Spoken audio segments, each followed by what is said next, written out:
And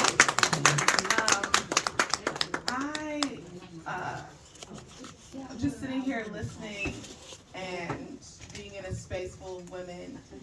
It was a good way to spend my day. I'm not upset or sad that I took the time in this break to be poured into. So I wear two hats, and she already mentioned I'm running for County Council in District 7. But I also serve as the executive director of a local nonprofit here in Prince George's County called PD Changemakers. And we are about 2 years old now, and we were founded after the murder of George Floyd. And it was a group of Black women, and we just wanted to stand in solidarity with what was happening around this country. And we knew that we could do something in our own communities, and that we knew our community was hurting. We didn't have to just drive to DC and drive to Baltimore and drive into other communities. We could shine a light on what was happening in our own backyard here in Prince George's County. And so that organization, again, it just started with a group of us. We have been organizing for years together around education, around bail reform, around making $15 minimum wage. But we said that there was this underlying issue of racism and misogyny and hatred that you see, and it intersects every single issue. So when we're over here talking about education, it's there. We're talking about housing insecurity, it's there. We're talking about food insecurity, it's there. And so we wanted to create a home that was built on the foundation of breaking down systems of racism, period, and allowed us for the space to stand in solidarity with our community. And in doing so, we actually were able to raise a little under $1 million dedicated just to Prince George's County. And it was started, everything was just in our pockets. Like what we could do through Cash App together. And then now we have two major funders that are funding us and committed to funding us for the next 5 years. And I was honored to be asked to serve as the first executive director of our organization and trusted to guide us over the next few years to make sure that we could really, like you say, have something that doesn't start and stop and start and stop, but that's something that's rooted, that's the foundation of the work that we can do. And so some of the campaigns that we launched was what you were talking about, that education piece. So many people don't know what we can do. So we launched a participatory budgeting campaign. So the idea is we should be part of the process of telling our elected officials how we want our money spent. Right. It's no longer, here's the budget, this is what we're gonna do, and then we just have to swallow it. Because when we look at the budget, I always say this, our money and our morals have to align. You can't tell me that you care about our community, but I don't see it. I don't see it in the fabric of the budget that you wrote. So when we talk about our children in foster care, we talked about housing equity for people with disabilities. Those are programs that were cut in this new budget. We cut over $1 million in areas like that. But the county council, the position I'm running for, they got $2 million more. Just for their administrative office. $2 million more. Where you see $1 million cut in social services. That doesn't make sense to me. People like me that are asking to serve, we don't need more money. We don't need a raise, right? We don't need to hire more staff. And I can tell you that because we started an organization from the ground up with nothing. And we served the community. We fed thousands of people. We got people COVID tests. We went door to door with people that had COVID and dropped off food and diapers to people that were in need. Opened the doors when mothers were crying because she didn't know what she was going to do because she just had a baby and she had COVID and she couldn't leave the house. And we had nothing but each other, a group of Black women. So you're telling me that you have hundreds of thousands of dollars in your individual office, staff, but you can't serve the community. Wow. You can't get speed bumps. You can't clean the community. You can't answer the phone when people call you. You can't make it to civic association meetings. You can't keep us updated. I don't believe that. Wow. I don't believe that. And so when I decided to run, it was off that idea that I'm not running so that I can start serving. And that's what we have to remember when we're electing people, and not just me, anyone, is that they can't say, well, this is what I'm going to do for you when you elect me. What have you done for me already? Because you can serve with no title, with no money. You can serve because that is what God has called you to do every single day. And that is how I live my life, because I feel like if anything I could do, my walking testimony for my individual faith is love, grace, and mercy. And if someone could see that through me, and then they ask me where I got it from, then I can say that that's God in me. And so maybe you can get closer to him. I don't have to push it down your throat. I don't have to judge you. I don't have to say this is what you do to walk with him. I can just show you. And maybe you will find his love and follow him. And see, those are the types of values that we need in our elected offices. That's the type of things that we need to see in those positions of power. Because there's so many people that feel like they're untouchable, they're better, they're here on a pedestal. They need to tell us what we need. Tell us how to spend our money. Tell us, and then tell us we don't understand that. We don't understand how that works. When we ask them a question, they say, well, we can't do that really. You know, that's just not how that works. That's not true. That's not true. I'm here to tell you that's not true. When they tell you that, that's not true. And that is what scares them about individuals like myself, this new wave of, I think, younger candidates coming. Is because I spent years behind the scenes. I worked in federal policy on the national level. I've worked around the country moving progressive policies from state to state, and I served as a policy director for a local council member. So I know we can do it. I know you don't have the will to do it. There's a difference. And so you can't come to me and say, when I talk about why we don't have affordable access to housing, well, we can't tell them what they can develop and how much they can make the prices. Yes, you can. It's called inclusionary zoning. You can say, if you develop in our community and you've got 100 units, I want 150 units, 50 units at a tax discount to you, 50 units at a fixed rate for my community.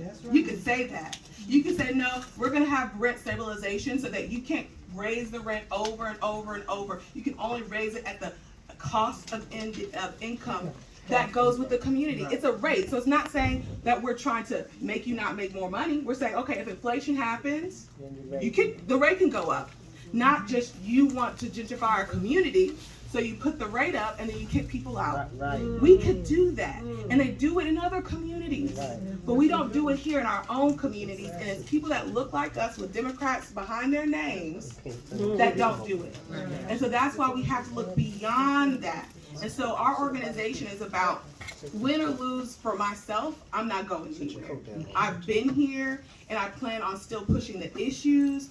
And I really am asking for people to join us at PG Changemakers. And it's because I think there's an opportunity for an intersectionality of all these issues. We are a coalition. So that's why we work with, if it's the NAACP, Life After Release, other organizations, because there's so many people doing amazing work. We don't need to do everything. We can amplify the work already happening.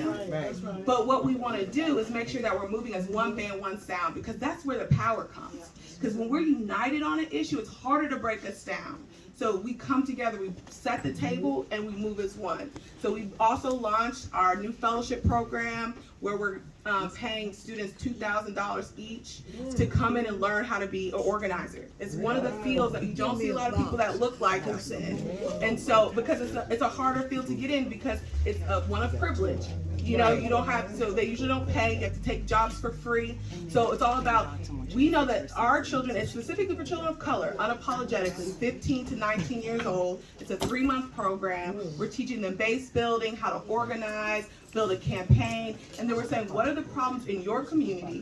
What are the solutions you think that should be implemented? And here's the tools and resources to do it. So we already have been working with 3 students, and they've been in our program. They work with national groups now. When I was asked to serve on the ending the school to prison pipeline, I made sure to bring one of our youth to sit on that committee because their voice needed to be heard as well. And so we also have launched our Get Out the Vote campaign. And that's about touching the most underserved, underrepresented, lowest vote turnout communities. Because as candidates, they always tell us, okay, you need to focus on your super voters. They're like, you have X amount of days in the week, only a certain amount of hours. They cut your turf. They say, here are the people that vote. Go talk to them. And so the people that never show up are the ones that you never knock on the door. No candidate's going to knock on their door because they're told by the people that they hire, their strategists, that they don't vote. So don't bother knocking on their door. So when I got the opportunity to start this organization, and you know, some people kind of say, oh, well, it's because you're going to run eventually. I said, no, I didn't do most of the work in my district. And the people I'm targeting are people that never vote. The people that said they're disenfranchised from voting. And so they maybe never show up to vote for me. But the point is that these people need to understand their power. They need to understand that, I would say that voting is a transfer of power. We have the ballot and we're handing the power to someone for 4 years. And then if we don't like it, we need to take the power back. And they are making us believe that there's no power in it. And it's a trick. Because if it didn't have power, they wouldn't want to take it from us. Right? They're trying to strip it away. And I always use this as an example. I ran last cycle for the same seat I'm running for now, and I lost by 30 votes. And so when I told people this, I said, that's not 30 people that voted for someone else. That's 30 people that just didn't show up. Because there were 300 people, and it was, again, that block that never vote, that I had identified as supporters that didn't show up to vote. Right. Because they told me, don't worry about them, don't knock on their doors. I said, I'm going to knock on their doors. But they said, we proved you right. They didn't show up and vote. Those 300 people that were in your system, they didn't. So I said, no, I didn't do my due diligence to make sure my get out the vote was strong enough that I could call them. I said, I'll just learn again the next time. Right. So I'm back at it. I'm not going to ignore those people that they said they don't vote. I'm going to engage them again.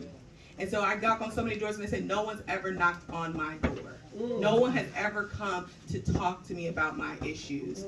And that is what we have to change. And I always tell people it's not about me. Like Miss Linda said, if I get elected and there's just one of me, there's nothing I can do. Right. Nothing. I'm just going to be screaming and yelling with my one vote. Yeah. It takes 6, a majority. And so when I stopped my campaign to help another candidate get elected, people thought, you're crazy. You need to be running your campaign. I said, they have a special election. They have 60 days. And I understand it's not about me. It's about the possibility of what we can do. And I need other people to do it. And so what I'm asking for you guys to do is get involved. Do not believe what they say about it doesn't matter. Don't feel disenfranchised. Don't feel weak. Don't feel like you don't have power. Because we all hold all of the power. And they know it. Right. And so they try to dilute us. Thank you. And to make it seem like they have the power, but they need us. They are nothing without our votes. They are nothing without us handing them the power. And so if you want to follow us as at PG Changemakers or www.pgchangemakers.com, like I mentioned, we have multiple campaigns. We also are starting a universal basic income campaign. And this goes back to what they do in other communities. Montgomery County has started a pilot program where they have $1 million to do what universal basic income just means. Basically, if in your community, if there's people that need more, they need like subsidized income, like they don't have, they're going to get $500 extra a month. $500 extra a month to spend on whatever they need it on. If it's rent, utilities, going back to college, Montgomery County just got that. Prince George's County doesn't have anything like that. And so we launched a campaign, so why don't we have that in our community? When I knock on seniors' doors, I'm right now trying to find one senior, half of their mortgage payment, another senior, she can't pay her utility bills, another person's taking care of her aunt, and they said that she's right above the threshold, so she can't get access to any type of services. And I'm scrounging for money to do that. And so the idea of our universal basic income pilot program that we're asking for Prince George's County is that we could target our most vulnerable populations. Absolutely. Our seniors, our domestic violence survivors, our unhoused, and our returning citizens. Because when we talk about safety, right? We have to talk about investing in our community that has come back home so that they never go back. And if they never go back, that means they never did anything to go back. And that's how our community becomes safer. When we talk about the people on the house, outside on the streets, we have to not ignore them because they can't vote. If they don't have an address, our homeless population doesn't matter. That's not true. And our seniors, I fundamentally believe this more than anything I can say. My grandma lived to 96, and I could not imagine her having to go back to work because she had no one to take care of her. I couldn't imagine that happening to her. Yes. And when I had a senior asking me at 86 years old, if I could help her find a job. If I could help her find a job because she is going to lose her home. And I know I get emotional when I talk about that, and some people say that, you know, that's a weakness, and I said, I care. This isn't talking points to me. Yes. I am saddened by that. Yes. And we need more people that when they hear stories about what's happening to their community, they imagine their family. They imagine themselves. Because then they'll hold that with them and they'll do something about it. Absolutely. And so I ask you to join us. I hope you join me and elect me as a county council member. But even if you don't, and even if I don't win, I'll still be here. I still want to work with you, and I still want to do anything I can to make our community better. So thank you. Thank you.